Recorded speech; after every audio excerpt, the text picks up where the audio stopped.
Latest எபிசோடுகளை விளம்பரங்களே இல்லாமல் காணுங்கள். எங்கம்மா எனக்கு பணம் கொடுத்தா என்ன? என்னவா? உன்னை பத்தி உனக்கே தெரியாத மாதிரி பேசுறிய மேடி. உன்னால உன்னையே காப்பாத்திக்க முடியாது. அப்பப்ப தொலைஞ்சு போயிடுவ. உன்னை நம்பி 50 லட்சம் ரூபாய் பணம் கொடுக்கறேன்னு சொன்னாங்கன்னா?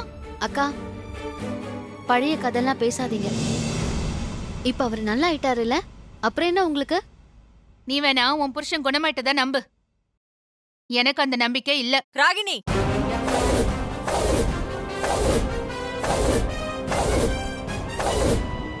என்ன பேசிட்டு இருக்க நீ? வீட்ல பிரச்சனை வரக்கூடாதுன்னு பொறுமையா போனா வாய்க்கு வந்ததெல்லாம் பேசிட்டு இருக்க. மேடி ஏன் பையன், அவனுக்கு நான் பணம் கொடுக்கறதுல உனக்கு என்ன பிரச்சனை? சம்பந்தியம்மா, நீங்க 5000 10,000 தூக்கி மேடிக்கு கொடுத்தா நாங்க உங்களை எந்த கேள்வியும் கேட்க போறது கிடையாது. நீங்க மேடிக்கு கொடுக்க போற பணம் 50 லட்சம் ரூபாய். இந்த குடும்ப காசு 50 லட்சம் ரூபாய் அனாமத்தா போறத பாத்துட்டு எங்களால சும்மா இருக்க முடியாது.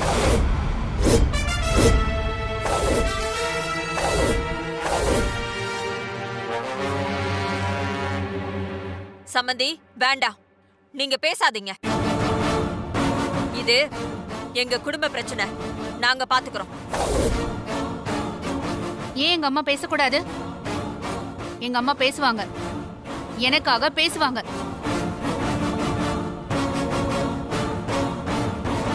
என்ன ராகினி, நம்ம குடும்பத்து பிரச்சனையில உங்க அம்மாவை தூண்டி விட்டு பேச வைக்கிறியா? அத்த, எங்க அம்மாவை தூண்டி விட்டு பேச வேண்டிய அவசியம் எனக்கு இல்ல. எனக்கும் மூளை இருக்கு, எனக்கும் புத்தி இருக்கு.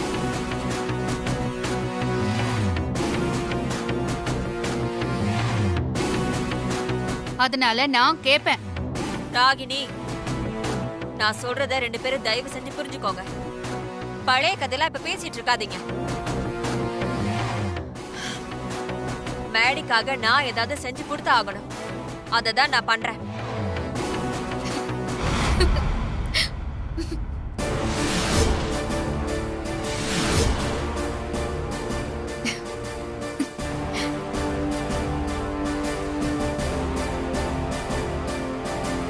எதுக்கு சிரிக்கிற? இல்லத்த, எதுவுமே முடியாத மேடிக்கு நீங்க எல்லாம் சேர்ந்து இவ்ளோ பறிஞ்சு பேசுறத நினைச்சு எனக்கு சிரிப்பு வந்துருச்சு.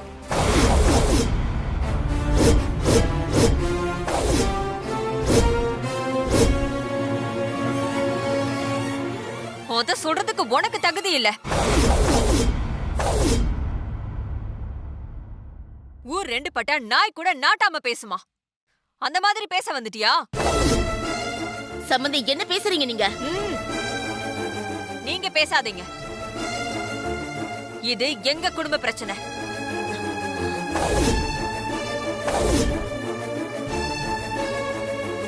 ஒட்டிக்க பின்வாசல் வழியா ஓடி வந்தவங்கலாம் இத பத்தி பேசக்கூடாது.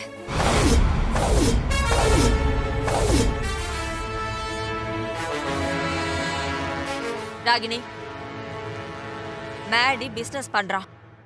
அதுக்கு அவனுக்கு பணம் தேவை. அதுக்கு நான் கொடுக்கறேன். அவ்வளவுதான். இதையெல்லாம் நீ கேட்க கூடாது. கேட்க கூடாதா? அத்த, நீங்க மேடிக்கு கொடுக்க போற 50 லட்சம் ரூபாய் பணம் இந்த குடும்பத்தோட காசு. நான் இந்த குடும்பத்தோட மூத்த மருமக. நான் எப்படி கேட்காம இருப்பேன்?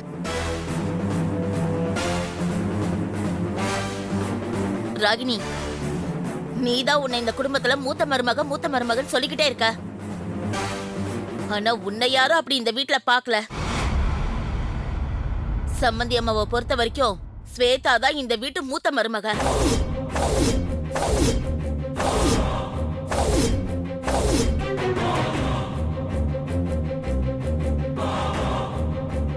நீ இந்த வீட்டை பொறுத்த வரைக்கும் செல்லா காசுதான்.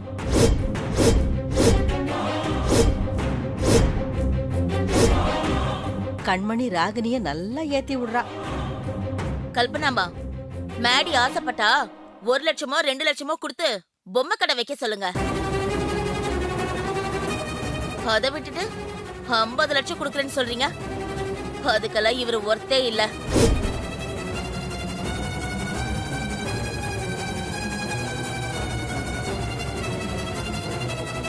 கண்மணி அம்மா, பூமிகாவுக்கு சொன்னதா உங்களுக்கும். இந்த விஷயத்துல நீங்க தலையிடாதீங்க. அது உங்களுக்கு நல்லதும் இல்ல. சும்மா மிரட்டாதீங்க அத்தை. நீங்களே நினைச்சாலும் எங்களை ஒன்றும் பண்ண முடியாது.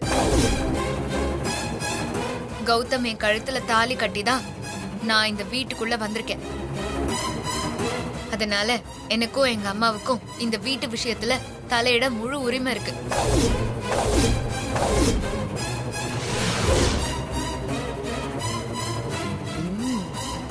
பூமிகா, உன் விஷயத்தை அப்புறமா பாத்துக்கலாம். இப்ப பேசாம இரு. அத்தை, நீங்க என்ன தப்பா நினைச்சா கூட பரவாயில்ல. நீங்க தாய் பாசத்துல பேசிட்டு இருக்கீங்க. நான் பின்னாடி நடக்க போறத தெரிஞ்சு பேசுறேன். நீங்க மேடிக்கு 50 லட்சம் ரூபாய் பணம் கொடுத்தீங்கன்னா அது கண்டிப்பா வீணா தான் போகும்.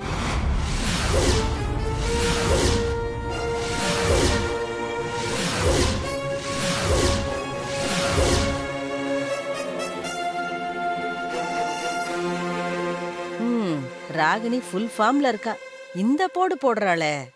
அக்கா, சொல்றதெல்லாம் கேட்டுக்கிட்டு அமைதியா இருக்கோன்னு உங்க வாய்க்கு வந்ததெல்லாம் பேசாதீங்க.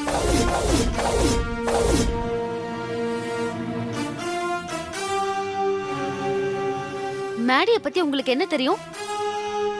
அவர் ஜெயிச்சு காட்டுவாரு. ஸ்வேதா, உனக்கும் மேடிக்கும் கல்யாணம் ஆகி இன்னும் 1 வருஷம் கூட ஆகல. உனக்கு தெரிஞ்சதை விட எனக்கு மேடிய பத்தி நல்லாவே தெரியும். அதனால நீ பேசாம இரு. நீ மேடிய நல்லா புரிஞ்சு வச்சிருக்கேன்னு தெரியுது ராகினி. நீ இந்த வீட்டுக்கு மருமகளா ஆகும்போது மேடிய உன் புள்ள மாதிரி பாத்துப்பேன்னு நினைச்ச. ஆனா இப்பதான் தெரியுது நீ மேடிய ஒரு மனுஷனா கூட நினைக்கலன்னு.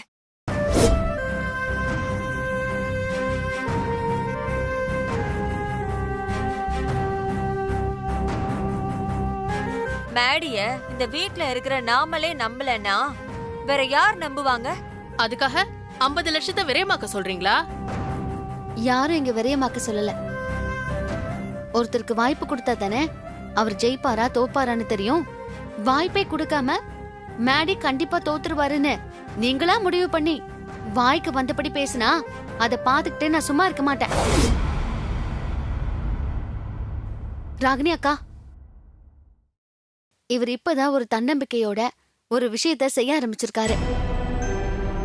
அதுக்கு நாம தான் எல்லாரும் சேர்ந்து மேடிய தட்டி கொடுத்து என்கரேஜ் பண்ணணும். அப்பதான் மேடி பெரிய ஆளா வருவாரு.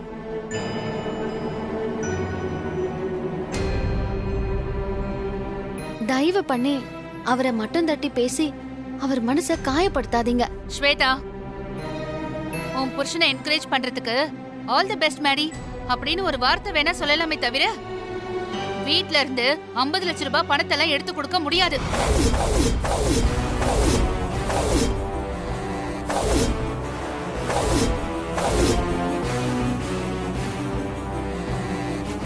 பிரகாஷ் புதுசா கம்பெனி ஆரம்பிக்கும் போது அவருக்கு எங்க வீட்ல இருந்து பணம் போட்டாங்க. ஏ, நாங்க குடுக்கலையா? கொடுத்தீங்க. 25% தான். மீதியை யார் போட்டாங்க? இத பாரு, நாங்களோ பிரகாஷோ உங்ககிட்ட பணம் கேட்கல. நீங்களா தானே உங்க வீட்ல இருந்து பணத்தை வாங்கிட்டு வந்து கொடுத்தீங்க. கரெக்ட். அதேதான் நானும் சொல்றேன். என் புருஷன் பிசினஸ் பண்ணி பெரிய ஆள் ஆகணும்னு எங்க வீட்ல இருந்து பணத்தை வாங்கி பிரகாஷ்க்கு கொடுத்து பிரகாஷ பெரிய ஆள் ஆக்குனேன். அதே மாதிரி ஸ்வேதாவையும் பண்ண சொல்லுங்க. எனக்கு புரியல, என்ன சொல்ற நீ? இந்த வீட்ல இருந்து பணத்தை எடுத்து கொடுக்காதீங்க. ஸ்வேதாவுக்கு அவ புருஷன் பெரிய ஆள் ஆகணும்னா அவ வீட்ல இருந்து பணத்தை வாங்கிட்டு வந்து மேடி கிட்ட கொடுத்து பெரிய ஆள் ஆக்க சொல்லுங்கன்னு சொல்றேன்.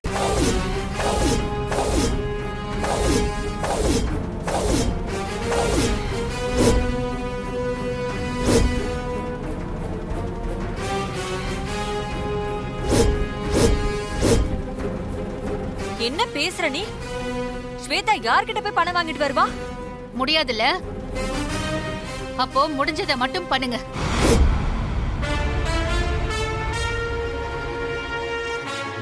முடியாததை நினைச்சு வானத்துல பறக்காதீங்கன்னு சொல்றேன். ராகினி வேண்டாம். இதுக்கு மேல ஏதாவது பேசுன தப்பா போயிடும். என்ன நீங்க தான் அத பேச வைக்கிறீங்க. இந்த வீட்ல மூத்த மருமக நான். எனக்கு இந்த வீட்ல கிடைக்க வேண்டிய எந்த மரியாதையும் உரிமையும் கிடைக்கல. எனக்கு வர வேண்டிய கொத்து சாவி முதல் கொண்டு நீங்க ஸ்வேதாக்கு தூக்கி கொடுத்துட்டீங்க. நான் பொறுமையா தான் இருந்தேன். உரிமை விஷயத்துல பொறுமையா இருந்தனா, பண விஷயத்திலயும் பொறுமையா இருந்தா நானும் என் புருஷனும் ஓட்டாண்டியா தான் இந்த வீட்டை விட்டு வெளியே போகணும். அதனால நீங்க மேடிக்கு பணம் கொடுக்க கூடாது. அப்படி நீங்க பணம் கொடுக்கறதா இருந்தா இந்த வீட்ல இருக்க பிரகாஷோட சொத்தை பிரிச்சு கொடுத்துட்டு மீதி பணத்துக்கு என்ன வேணா பண்ணிக்கோங்க.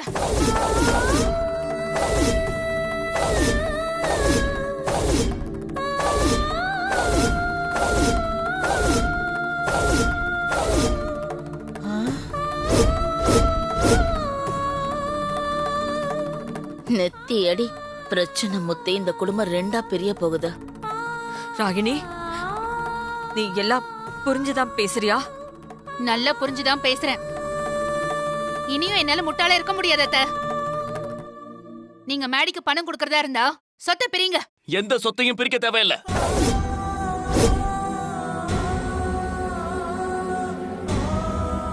எனக்காக இந்த வீட்டுல இருக்கிறவங்க எல்லாம் சண்டை போட்டுக்கிறது கொஞ்சம் கூட எனக்கு பிடிக்கல.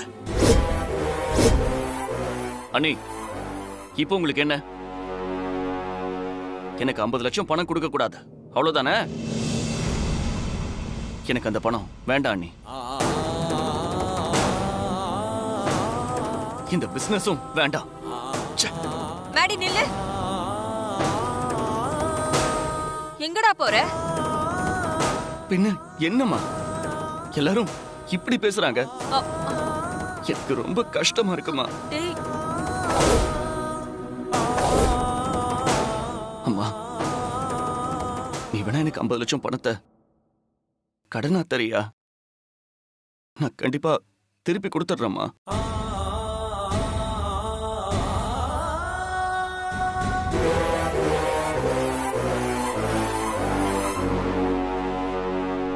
என்னடா பேசுற நீ? பணத்தை கடனா தரணுமா? டேய், நீ ஏன் பையன்டா? அம்மா கிட்டயே பணத்தை கடனா கேக்குற? நான் உனக்கு பணம் தரேன்டா. நீ பிசினஸ் பண்ணு. அதை தடுக்கிறதுக்கு யாராலையும் முடியாது. நான் போய் பணத்தை எடுத்துட்டு வரேன் மேடி. அத்தை சொல்லிக்கிட்டே இருக்க. நிறுத்து ராகினி. நீ கேள்வி கேட்க நான் ஒண்ணு இந்த வீட்டோட சொத்துல இருந்து பணத்தை எடுத்து கொடுக்கல. நான் இந்த குடும்பத்துக்கு வாக்கப்பட்டு வரும்போது ஏன் வீட்ல இருந்து நான் கொண்டு வந்த பணத்துல இருந்துதான் 50 லட்சம் ரூபாயை எடுத்து ஏன் பையனுக்கு கொடுக்க போறேன். அத கேள்வி கேட்கறதுக்கு இங்க யாருக்கு உரிமை இல்ல.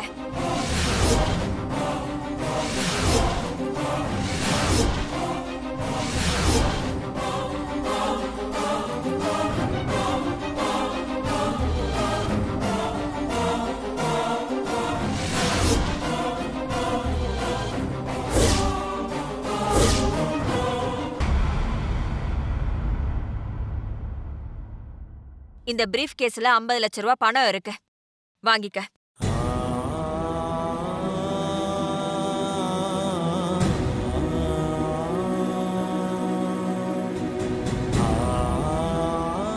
தயங்காத மேடி. அம்மா கிட்ட பணம் வாங்குறதுல உனக்கு என்ன தயக்கம்? இந்த பணத்தை பிசினஸ்ல போட்டு நீ ஆசைப்பட்ட மாதிரி பெரிய ஆளா ஆகணும். ஆவ எனக்கு உன் மேல முழு நம்பிக்கை இருக்கு. புடி.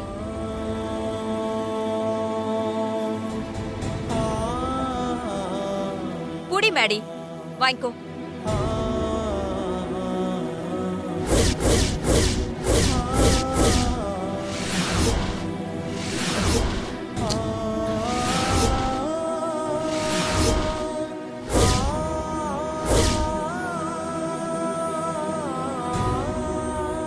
எதை பத்தியும் கவலைப்படாம நீ ஆபீஸ்க்கு போயிட்டு வேலையை பாரு. ஸ்வேதா, மேடியை ஜெயிக்க வைக்க வேண்டியது உன்னோட வேலை. சரிங்க அத்தை.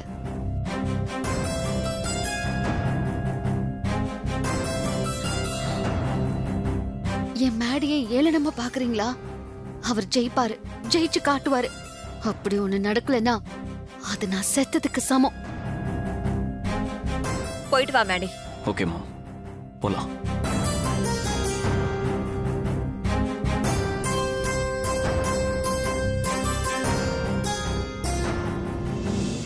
அத்தை, நீங்க மேடிக்கு பணம் கொடுத்து பெரிய தப்பு பண்ணிட்டீங்கன்னு கூடிய சீக்கிரம் உங்களுக்கே புரியும்.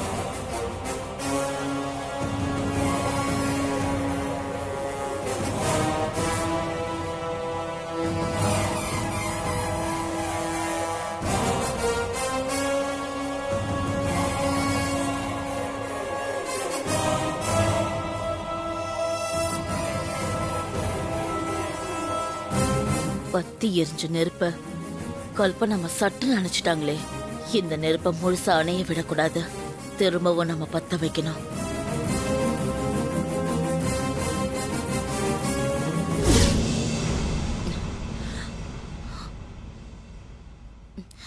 ச்சே, நம்ம பிளான் எல்லாம் நல்லா சொதப்பிடுச்சு. நாம ராகினியை ஏத்தி விட்டதெல்லாம் வேஸ்டா போயிடுச்சு. என்னைக்கிடி நீங்க ஜெயிச்சிருக்கீங்க? ஏதோ புதுசா தோத்து போன மாதிரியே ஃபீல் பண்றாளுங்க. கல்பனா அம்மா கிட்ட ராகினி சொத்தை பிரிச்சு கேட்டும் கூட அத பத்தி கவலைப்படாம ஸ்வேதா மேடி கிட்ட பணத்தை எடுத்து கொடுத்துட்டாங்க. கல்பனா அம்மாவுக்கு அப்படி என்னதான் வைராக்கியமோ தெரியல. மேடி ஸ்வேதா 2 பேரையும் பெரிய ஆளாக்கியே தீரணும்னு துடிக்கிறாங்க. பெத்த பிள்ளைய பெரிய ஆளாக்க அம்மா துடிக்க மாட்டாளா? என்ன கேள்வி இது? கண்மணி பூமிகா, உங்க பிளான் எல்லாம் நல்லா தான் இருக்கு. உங்க பிளான் ஏன் தெரியுமா சொதப்புச்சு? உங்க பிளான்ல ஒரு பெரிய ஓட்டை இருக்கு. நீங்க ராகினியை தூண்டி விட்டுருக்க கூடாது. கல்பனா அம்மா புள்ள பிரகாஷ தூண்டி விட்டுருக்கணும். பிரகாஷ் கல்பனா அம்மா கிட்ட என் சொத்தை பிரிச்சு கொடுங்க, நான் இந்த வீட்டை விட்டு வெளியில போறேன்னு சொல்லியிருந்தானா அப்ப சீனே வேற மாதிரி இருந்திருக்கும். பாட்டி முட்டாள் மாதிரி பேசாத. பிரகாஷ் இருந்தான்னா அவனை நாங்க தூண்டி விட்டுருக்க மாட்டோமா? அவன் தான் வெளியூர்ல இருக்கானே. அம்மா, நாம இப்பவும் தோக்கல. ஸ்வேதாவை மட்டும் இல்ல, அந்த மேடியையும் சேர்த்து இந்த வீட்டை விட்டு துரத்த நம்ம கிட்ட இன்னொரு வழி இருக்கு. என்ன வழி பூமிகா? அடுத்ததா இதை எங்க கொண்டு போய் விட போறாளுங்களோ? நீ உடனே ஒரு ஆளை ரெடி பண்ணி மேடி ஸ்வேதா கிட்ட இருக்கிற 50 லட்சம் ரூபாய் பணத்தை திருட சொல்லு. அந்த ஸ்வேதாவும் மேடியும் பணத்தை தொலைச்சிட்டு என்ன பண்றதுன்னே தெரியாம நம்ம வீட்டுக்கு வரணும். அப்ப நம்ம ராகினிய தூண்டி விட்டு மேடி தன்மானம் நில கொலைற மாதிரி பேச விட்டா அவ பேச்ச கேட்க முடியாம ஸ்வேதாவே மேடிய கூட்டிக்கிட்டு இந்த வீட்டை விட்டு வெளியே போயிடுவா.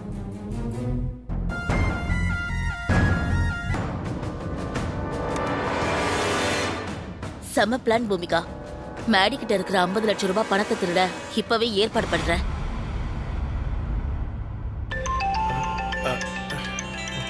ஏய், மேடம் தான் பேசுறாங்க. சொல்லுங்க மேடம். நான் சொல்றபடி நீ உடனே செய்யணும்.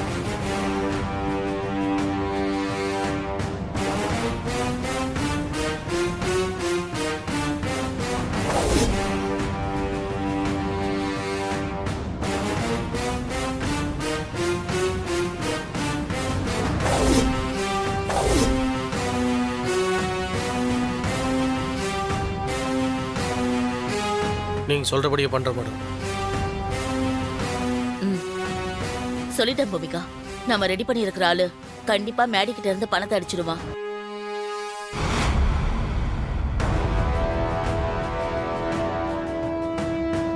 ஸ்வேதா, உன் புருஷனை பெரிய ஆளாக்க போறியா? நீ எப்படி ஆக்குறேன்னு நானும் பாக்குறேன்டி. இவளுங்களோட சேர்ந்து இருக்கிறது நித்தம் கொலை நடுக்கமா இருக்கு. என்னைக்கு ஜெயிலுக்கு கூட்டு போறாளுங்களோ தெரியல.